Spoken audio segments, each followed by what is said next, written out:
sem que estejamos fazendo correções que são necessárias na nossa jornada. Correções. Fale comigo, correções necessárias para uma vida de sucesso. É isso aí. Correções necessárias são importantes. São importantes, gente. Olha o que a Bíblia diz: mais vale o bom nome do que todo o ouro refinado. Então são correções que nós fazemos na nossa jornada. Jesus disse, quando Marcos 22, princípio da fé, princípio da declaração: se você disser para esse monte, ergue-te, precipita-te no mar, e crê no que você disse, e não duvidar no seu coração, tudo acontecerá conforme você disse. Verso 23. Aí o verso 24. Mas, enquanto você estiver dizendo para o monte, se você tiver alguma coisa contra o seu irmão, corrija, resolve. Ele está dizendo que quando você libera o teu coração, o monte começa a se mover. Correção. Então a importância de nós entendermos que tem coisas que precisamos corrigir em nossa vida. Paulo escreve aos Timóteos, que eu quero pegar aqui uns pontos rápidos, Henrique me ajuda, porque tenho aqui 3 folhas de anotação, eu quero fazer isso em 25 minutos. Né? Timóteo capítulo 3, o verso de número 1, 2 Timóteo, perdão. 2 Timóteo 3, 1. Eu vou ler rapidinho para vocês, não vou ficar falando muito, só para vocês guardarem. Sabe, porém, isto, que nos últimos dias sobrevirão tempos difíceis. Só voltando aqui rapidinho para você entender o último. Essa palavra última aqui, gente, não é último, não é esse tempo. Porque a Bíblia fala da graça. O último tempo é o tempo da graça. Não é? Então, nós estamos desde o dia de Jesus, da ressurreição de Cristo, até o fim, são os últimos tempos. Mas quando essa palavra última aqui é o último dos últimos, é como se fosse sábado é o último dia da semana. Então, aqui está falando desse último dos últimos, né? Sobrevirá um tempo difícil. Nós estamos vivendo isso. Verso 2, pode seguir, Henrique, agora. Pois os homens serão egoístas, avarentos, jactanciosos, arrogantes, blasfemadores, desobedientes aos pais, ingratos e irreverentes. Isso serão os homens, desobedientes aos pais, ingratos e irreverentes. Verso 3, só para fechar. Desafeiçoados, sem afeição natural. Desafeiçoados, implacáveis, caluniadores, sem domínios, cruéis, inimigos do bem. Então, Paulo diz, nos últimos dias nós vamos viver isso. Nos últimos dias nós veremos isso. Nos últimos dias nós veremos uma desalienação, uma desconexão de relacionamento familiar. Nós veremos a família quebrada, rachada no meio. E o pior, as pessoas vão fazer isso e vão continuar caminhando a vida como se tudo estivesse certo. Porque elas acreditam que estão certos. É isso que ele está dizendo, sem afeição natural. Elas não terão nenhum sentimento, nenhum, sabe, não terá algo que fala dentro de está errado, você precisa corrigir isso, precisa consertar isso. Elas se justificarão em fatos que não são bases para uma justificação, ou para uma justificativa. Elas se apegarão a enganos do inferno, a enganos sentimentais e emocionais que não deveriam se apegar para continuar caminhando e achando que isso vai resolver. Nós precisamos entender uma coisa que é muito legal em Deus. Deus trabalha de forma universal. O plano de Deus é universal. O plano de Deus é total. Deus não me criou para que eu viva parte de uma vida. Deus me criou para que eu viva uma vida inteira. Ele criou um projeto inteiro para mim e para você, um projeto completo, do começo até o fim. Aí ele vai até o fim, agora volta e te cria para que você viva esse projeto. Isso é muito legal você entender.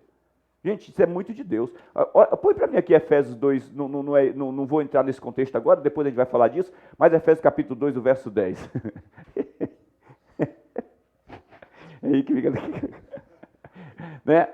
Pois somos feitura dele. Olha só, feitura dele.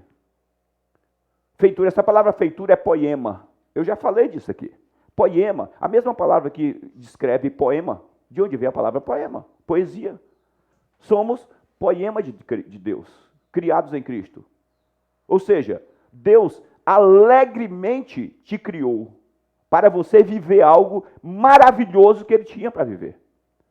Por isso que a Bíblia diz no Salmo, lá no Salmo 30, cantem alegremente aqueles que temem ao Senhor e digam continuamente, o Senhor tem prazer na prosperidade dos seus filhos. Por quê? Porque Deus te criou para ser muito abençoado, porque Ele tinha um caminho muito abençoado para você. Então foi como uma música. Sabe quando vem uma inspiração? Você é o resultado de uma inspiração de Deus. Cara, é muito legal você saber disso. Você, fala comigo, pode declarar comigo, eu sou o resultado de uma maravilhosa inspiração de Deus. Entendem isso, gente? Porque é isso que diz, pois somos uma poesia, um poema de Deus criado em Cristo Jesus para viver boas obras. Não as que eu invento, as que Ele próprio já preparou antecipadamente. Ele vai até o final e volta no começo e me cria para que eu viva a vida de plenitude, de bênção, de sucesso, de vitória, de saúde, de alegria. Captaram aí? Só para vocês entenderem. Porque quando a gente fala de coisas que precisam ser resolvidas, a gente precisa ter o coração centrado. Cara, por que eu tenho que perdoar? O que eu ganho perdoando? O que eu ganho me humilhando muitas vezes, tendo que passar por debaixo da porta? O que eu ganho me calando quando eu estou com muita vontade de falar? O que eu ganho engolindo o sapo sem cortar as unhas? O bicho de braço aberto nem corta as unhas, tem que engolir para ele descer. Ah, tem coisas maravilhosas, porque tem um caminho de bênção para você trilhar. Jesus disse que você tem que medir qual é a maior, a montanha que você está querendo tirar ou o sentimento que você tem contra alguém. Você tem que medir qual é o maior, porque você vai trabalhar, ficar com o que for maior para você. Se for com o sentimento, ele diz, então vai morrer com o sentimento, a montanha vai continuar lá. Se a montanha for maior, ele disse, vai ser fácil resolver o problema com o próximo, com o irmão.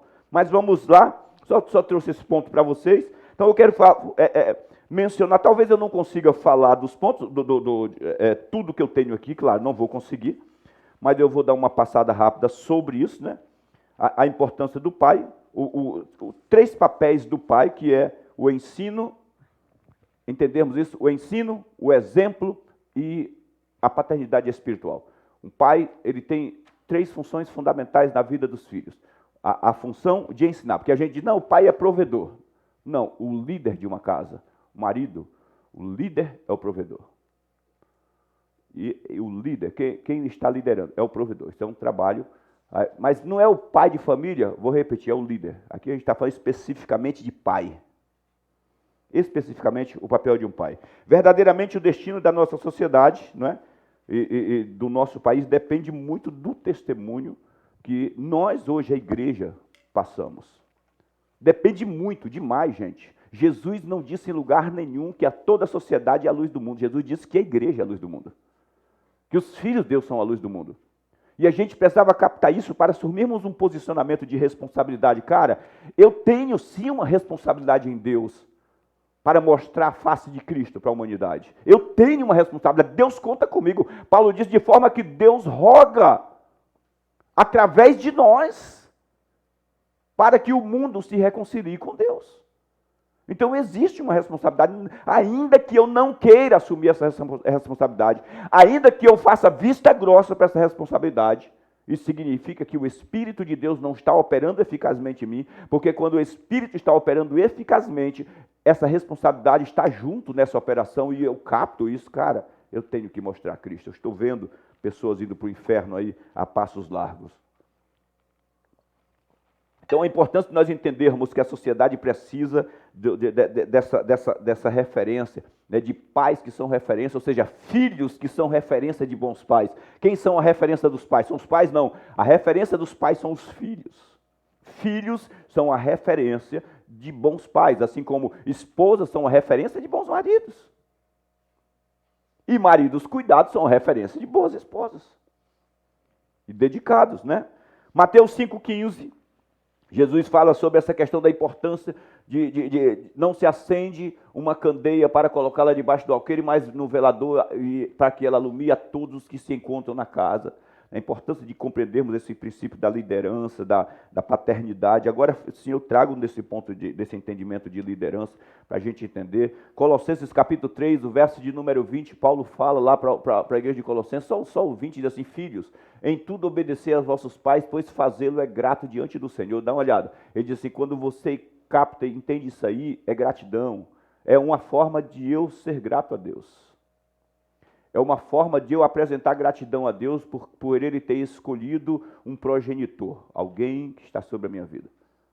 Então, cuidar dos pais faz parte da sua colheita, da sua semeadura e colheita. Diga graças a Deus por isso, porque tem muita coisa especial. Há uma recompensa nesse caminho aí, e você não vai deixar de colher tudo que Deus tem para a sua vida. Não vai deixar de colher, né? Olha o que Paulo diz a Timóteo, 1 Timóteo 5,8. Olha o que ele diz aqui, gente, também para a gente. Ora, se alguém não tem cuidado dos seus, e especialmente dos da própria casa, tem negado a fé e é pior do que descrente. Temos que medir, fazer uma medida da nossa caminhada com Deus. Vamos seguir mais um pouquinho aqui. Os 3 atributos do pai cristão ensina. O trabalho, o papel de um pai é ensinar. O papel de um pai. Deuteronômio capítulo 6, o verso número 7. Diz assim, tu ensinarás a teus filhos, Deuteronômio 6, 7, eu saio aqui, tu inculcarás. Eu gosto muito dessa expressão aqui, porque sabe que a palavra inculcar, gente, é fará entrar na cabeça. Não é? Tu inculcarás, que é o conjunto, embora ele fale de treinamento, mas é o conjunto de ensinar e tornar isso consciente dentro de um filho. Ensinar e tornar consciente. Como? Através de treinamento. Não é só dizer faça. Pastor, é um papel do pai dizer faça. Não, isso é papel de professora, é papel dos vizinhos, é papel de um monte de gente. O papel dos pais é fazer acontecer. Nós já entendemos como a sociedade tem vivido. Mas eu falei para não fazer. Mas eu disse para não fazer. Mas eu disse por quê? Porque treinamento dá trabalho. Treinamento dá trabalho. Quando eu trabalhava secularmente na Fiat, eu fiz, sei lá, eu tenho acho que uns 15 cursos no Senai. Então nós tínhamos um treinamento teórico, lá na sala de aula, que geralmente era o curso de uma semana. Então eu tinha 3 dias teórico e 2 dias prático, ou 2 dias teórico e 3 dias na prática, que era o treinamento, aplicar aquilo que eu aprendi para que eu trouxesse o resultado de volta para a concessionária. E quando chegava na concessionária, tinha lá uma equipe me aguardando para que eu transferisse aquilo que eu aprendi. Então, a importância de nós entendermos que o papel do pai não é apenas ensinar, não é apenas dizer o que é certo e o que é errado. Gente, se o papel do pai fosse apenas dizer o que é certo e o que é errado, vocês concordam que Deus estava já completo a obra dele só com a lei? Porque foi isso que a lei trouxe. O que está certo e o que está errado. Faça o que está certo e você não vai sofrer o dano. Acabou, mas Deus entende isso, como o bom pai, o nosso Abba, que é a nossa fonte, ele entendeu que a lei não era suficiente para levar o homem à prática. Então, o que ele fez? Enviou o seu filho para que por meio dele nós fôssemos capacitados para receber o Espírito. E agora, pelo poder e a manifestação do Espírito, nós somos capacitados para a prática. Para viver. Você agora está capacitado para viver em justiça, capacitado para viver sem pecar, capacitado para viver em vitória, capacitado para praticar aquilo que ele te ensina. Então, qual é o papel de um pai? Ele diz assim, olha, você inculcará os teus filhos e delas falará sentado em tua casa, andando pelo caminho e ao deitar-se e levantar-se. Ele cria um princípio aqui de filhos que darão prosseguimento ao que os pais iniciaram. Filhos que herdarão não apenas a instrução, mas herdarão até ofícios dos pais. Herdarão, e hoje o que nós temos de filhos que não tem nenhum orgulho no que os pais vivem ou fazem, nenhum orgulho, mas porque os pais não aplicaram isso, não se dedicaram a isso, né? Provérbios, capítulo de número 1, verso de número 10. Provérbios, dá uma olhada, o que se evita no ensino. Filho meu, se os pecadores quiserem seduzir-te, não consintas. Se os pecadores quiserem te seduzir, quiserem te arrastar, quiserem levar, não consintas. Mas qual é o papel do pai?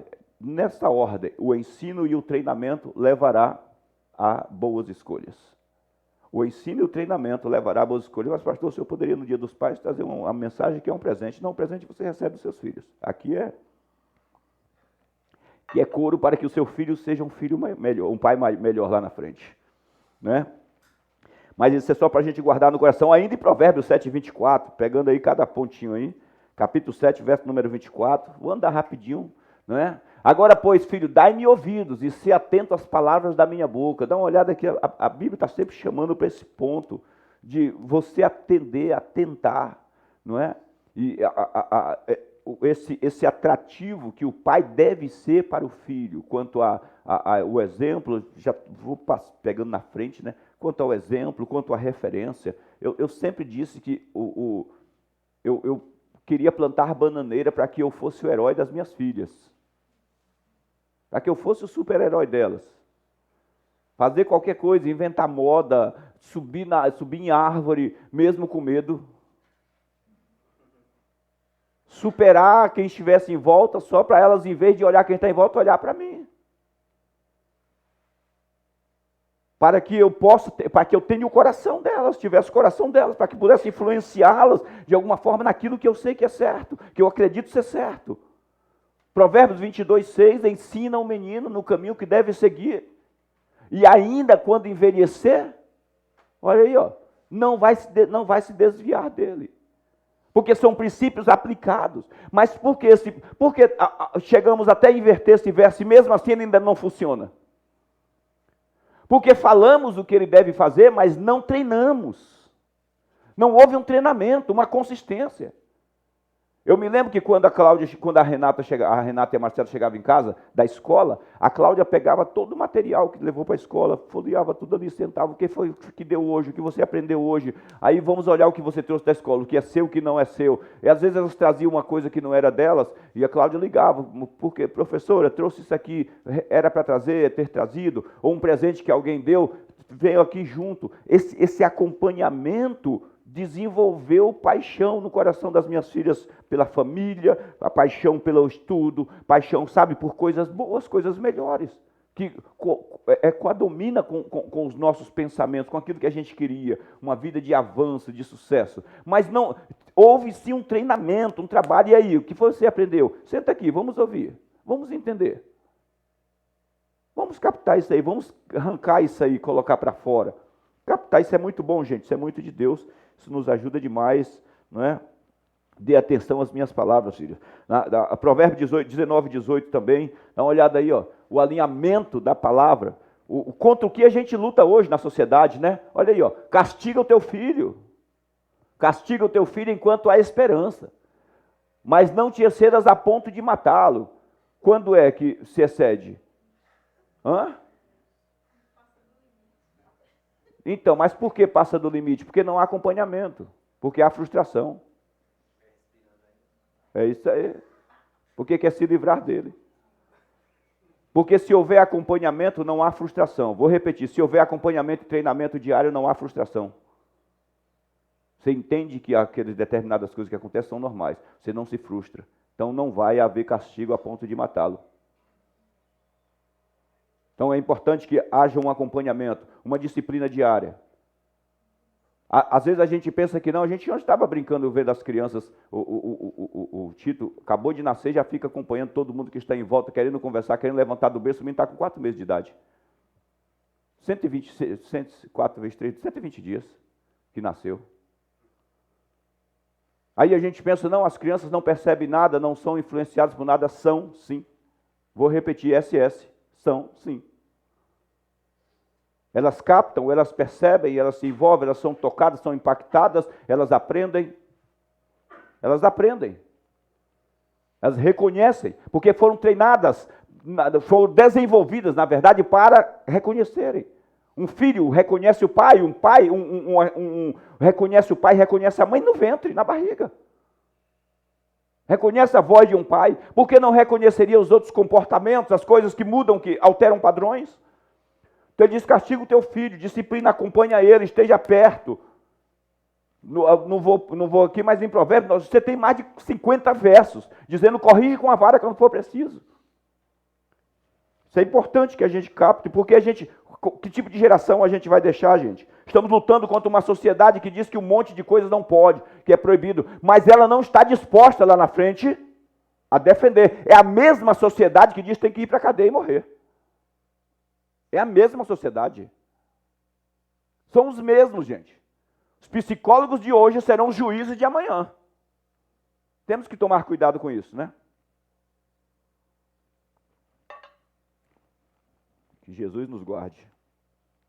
Castiga o menino. Provérbios 3:12 ainda. Por que nós devemos fazer isso? Porque Deus faz, ó. Eu peguei aqui de Provérbios, mas lá em Hebreus também tem. Porque o Senhor repreende a quem ama, e assim como o pai ao filho, a quem quer bem. Só faz quem quer bem. Olha a mesma coisa, 13:24 de Provérbios também, Henrique. 13:24. Só passando aqui rapidinho, gente, só para vocês terem aí. O que retém a vara, o que encolhe o braço, retém a vara a seu filho, perdão, o que retém a vara a seu filho, mas o que o ama cedo o que retém a vara aborrece a seu filho, perdão, aborrece a seu filho. Mas o que o ama, logo cedo, imediatamente. Imediatamente. Gente, existe idade para tudo. Ontem eu li Provérbios inteiro e vendo essas partes, meu Deus, tem um tempo para todas as coisas, sabe?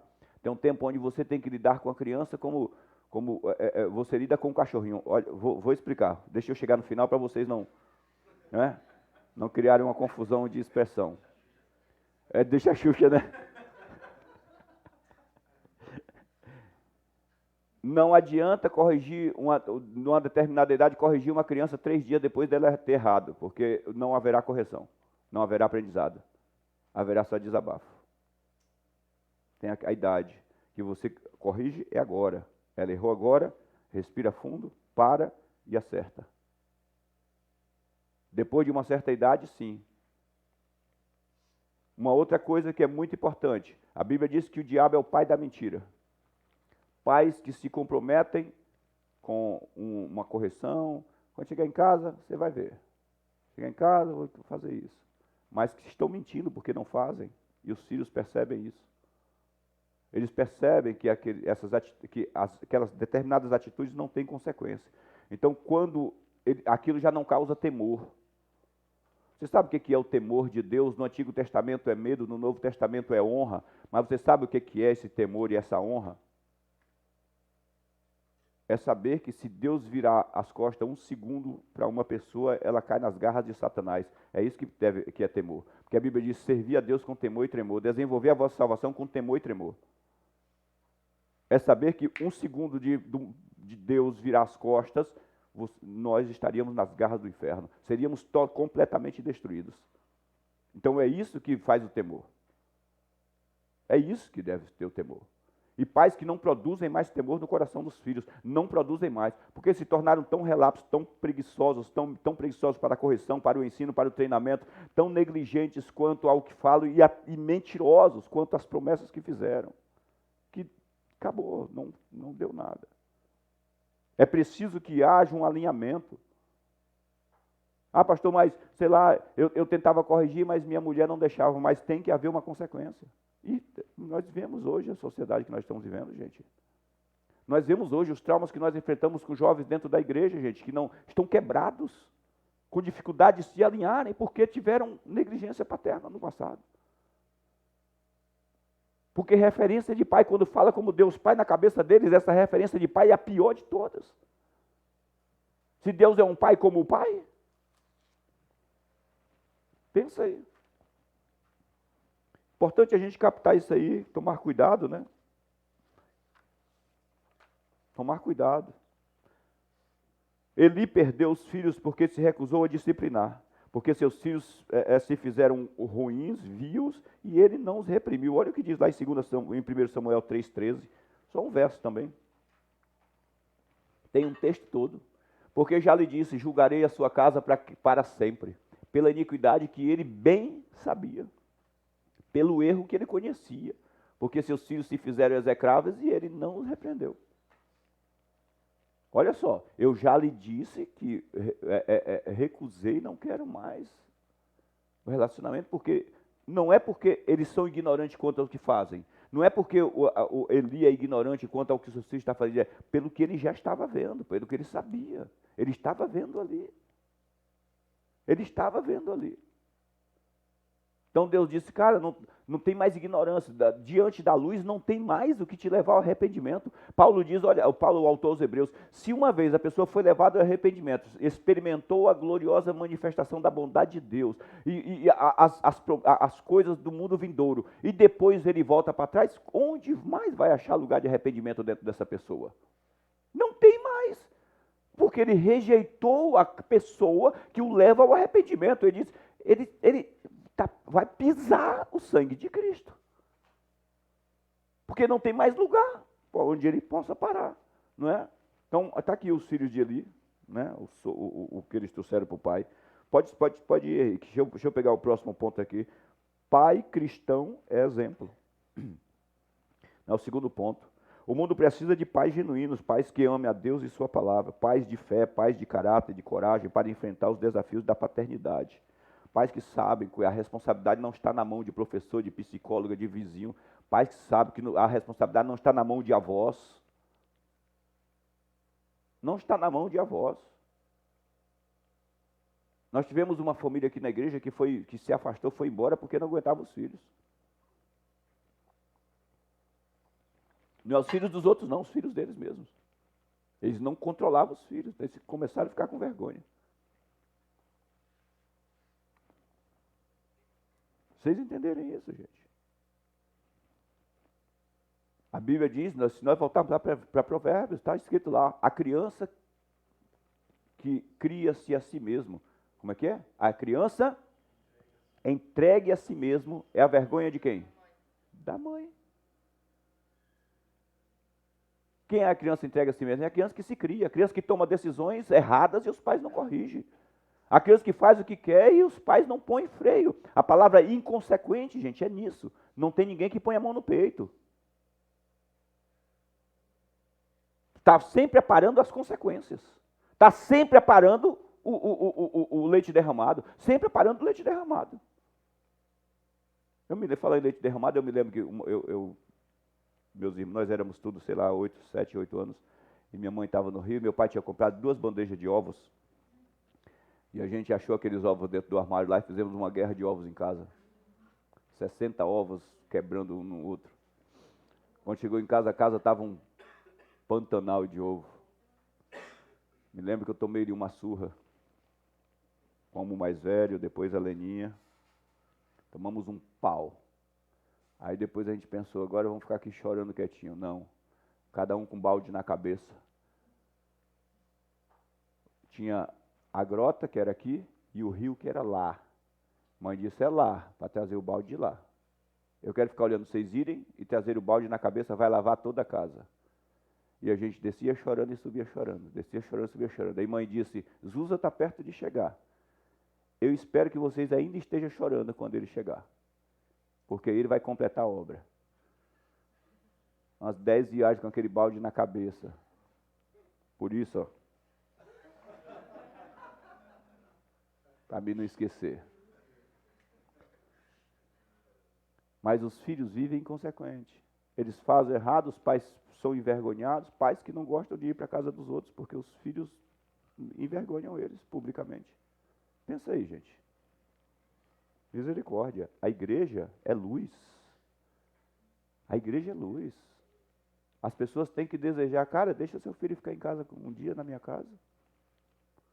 É uma bênção, menina, essa menina.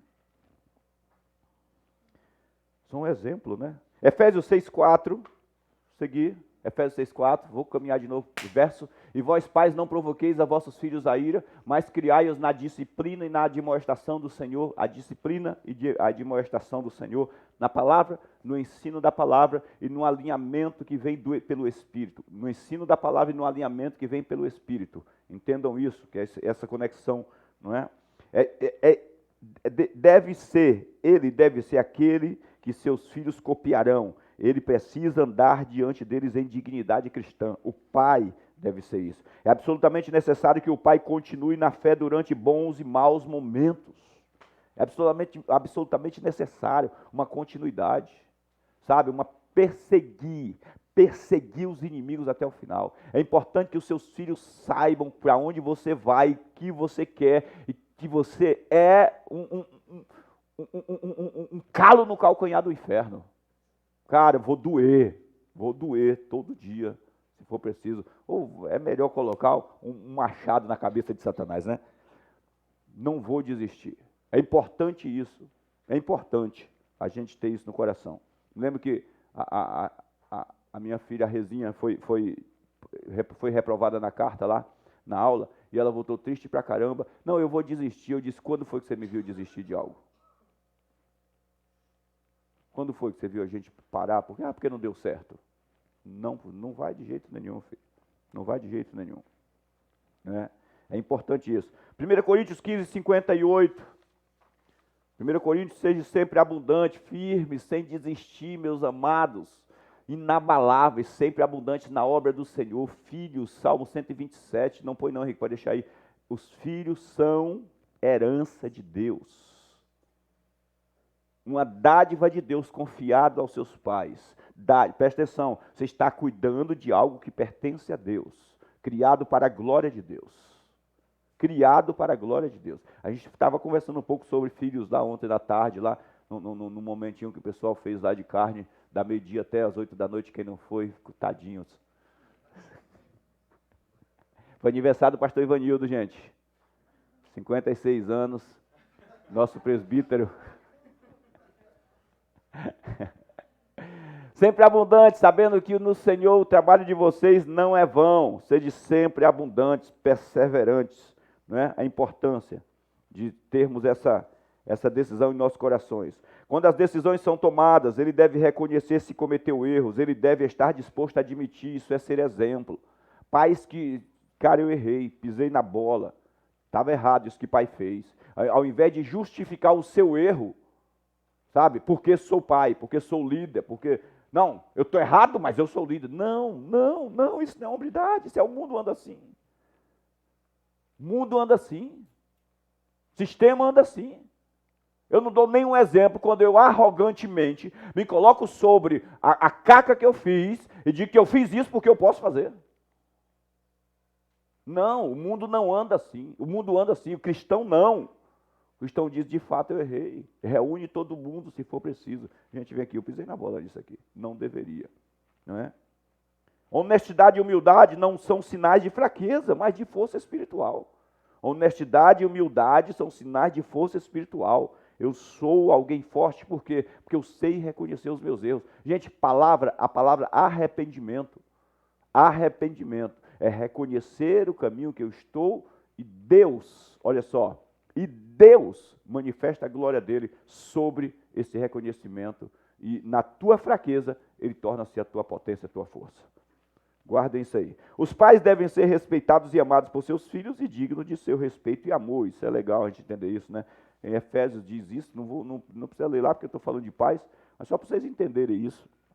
Né? Honra teu pai e tua mãe para que te vá bem, para que as coisas funcionem e prospere em tudo que fizer, né? E tenha longa vida. Significa que os anos da nossa vida estão baseados, tem muito a ver com a nossa administração, com esse relacionamento. Provérbios 19, 26, fala aqui sobre honrar o pai, esse eu quero colocar aqui. O que maltrata seu pai e manda embora sua mãe, olha só, filho é que envergonha, o que maltrata seu pai ou manda embora sua mãe, filho é que envergonha e desonra.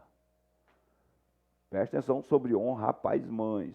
Eu li um livro sobre de um rapaz, ele só escreveu, acho que um ou dois livros, não é cristão,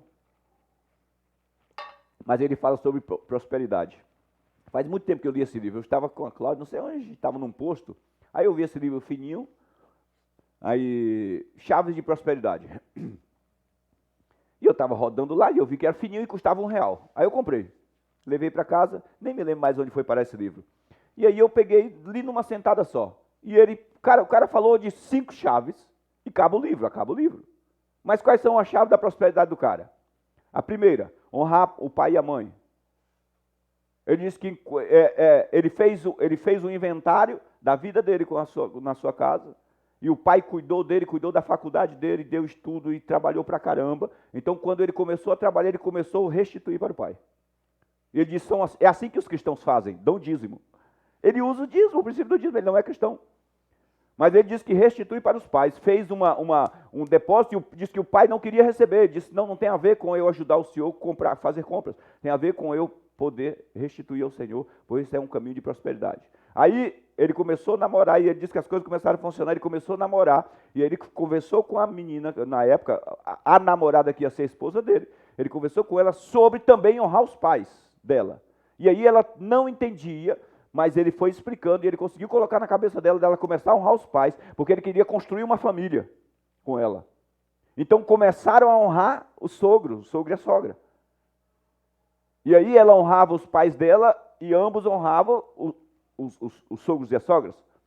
E eles se casaram. E ele diz que, naqueles dias do livro, ele diz que eles têm, os pais dela e dele recebem um cuidado. Aí veio os filhos, recebem um cuidado mensal, e vieram os filhos, então eles agora têm, cada filho tem a sua mesada, e eles não têm nada a ver com isso que as pessoas aplicam, que é para os filhos ter um dinheiro para comprar alguma coisa. Eles têm a ver com um caminho de prosperidade que eu quero, porque eu já estou fazendo com o meu filho uma coisa que eu aprendi graças a Deus, agradeço a Deus, mas não foi o meu pai que fez comigo. Mas eu quero tornar mais fácil para o meu filho, para que ele comece antes de mim.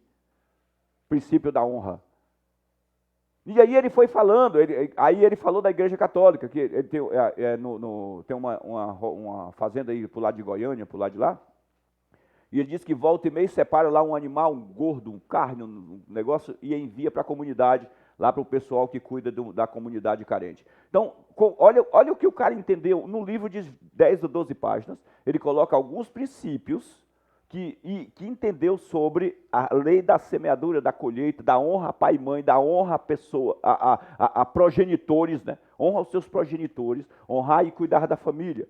Então, é preciso que caminhamos como exemplo, gente. A palavra pai, no dicionário Vini, significa nutridor, protetor, sustentador, né? Mas pegamos para esse princípio do cuidado, do ensino, do exemplo. Deus é o nosso maior exemplo paterno, né? Nós cantamos aqui, Abba é fonte, papaizinho, uma forma carinhosa de chamar Deus de pai no aramaico, mas lá na sua raiz é fonte, é o lugar de onde nós surgimos. Os nossos pais, olha essa figura de Deus como progenitor, que é a sua fonte, é de onde você e eu viemos, né? Tomarmos cuidado com isso. Vamos fechar essa parte com o Provérbios 30, 17, para pegarmos o próximo ponto aí, já fechar também. Os olhos de quem zomba o pai ou de quem despreza a obediência à sua mãe serão comidos pelos corvos. No ribeiro os arrancarão e pelos pintões da águia serão comidos. Os pintões aqui são os filhotinhos da águia, porque a águia leva a presa, entrega na mão dos filhotinhos, é a pior forma de morrer. Tá? Uma presa é quando é levada para os filhotes vivos. Na maioria das vezes, a águia mata a sua presa antes de levar para o ninho. Mas quando ela não mata, lá os filhotes não têm poder para matar a presa de uma só vez. Então eles destroem a presa aos poucos. Vai consumindo a carne da presa enquanto ela ainda está viva. Então ele diz, olha, aquele que zomba do pai e despreza a questão da obediência à mãe, será despedaçado, comido aos poucos, sofrerá danos que vão levando à morte lenta.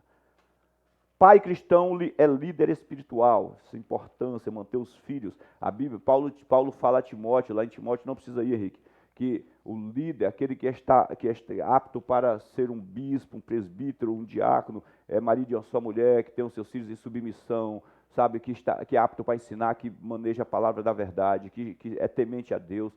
Tudo isso, esse relacionamento, Salmo 127, bem-aventurado aquele que anda no caminho do Senhor, Salmo 1, não é? O varão que teme ao Senhor e anda nos seus caminhos, os filhos irão bem, a esposa irão bem, e tudo isso. Então, para a gente entender esse caminho da liderança espiritual, ele deve observar a atitude e o crescimento espiritual de cada um no lar. Observar como está, para que ele ore de forma própria. Não criar só um pacote e dizer, não, olha gente, tem aí 5 Bíblias, tem aí, 4 livros, eu comprei para vocês, tem aqui, e só jogando, porque é aquela ideia de que eu sou só o provedor, não é? E por isso que eu não coloquei aqui provedor, gente, aquele que sustenta. Eu não trouxe isso, porque não é só o provedor, nós somos aqueles que alimentam espiritualmente, né? Seja um líder espiritual de sua casa, seja um marido atencioso e amoroso, Ensine os filhos a ser uma pessoa tratando bem, no tratamento com a sua esposa. Ensine os seus filhos a ser uma pessoa alinhada com um pensamento de família, como tratar uma mulher no tratamento com a sua esposa, ou com a mãe deles. Seja um exemplo do amor de Cristo para a sua igreja. Não é? Efésios 15, 25. Marido, ame a sua esposa, assim como Cristo amou a igreja e deu a vida por ela. Ele deve servir a Deus com sinceridade e verdade do coração. Não é? Deve sempre fazer escolhas que levem sua família a servir a Deus. Vou repetir. Deve sempre fazer escolhas que levem sua família a servir a Deus. E por último, eu coloquei aqui, se estivesse aqui, ia ter um monte de adore a Deus publicamente, adore a Deus, se entregue totalmente, porque essa é uma das maiores expressões que faz com que as pessoas vejam quem você é. A importância disso. Eu não coloquei aqui, porque nós pegaríamos aqui um tempo muito longo, mas a importância dos filhos encontrarem os pais refletindo na palavra, meditando. A importância de filhos encontrarem os pais em oração. A importância de orar juntos, não é? Os filhos surpreenderem. Os pais, cara, meu pai está sempre lendo, sempre orando, sempre buscando a Deus, sempre em comunhão, sempre. A importância, são exemplos, não é? Uma vida como exemplo. A importância de como eu me comporto na igreja com relação a Deus, porque eu vou arrastar os meus filhos junto comigo para esse caminho. Amém, gente? Sejam abençoados. Dá um salve de palmas para Jesus. Graças a Deus. Vamos nos colocar de pé.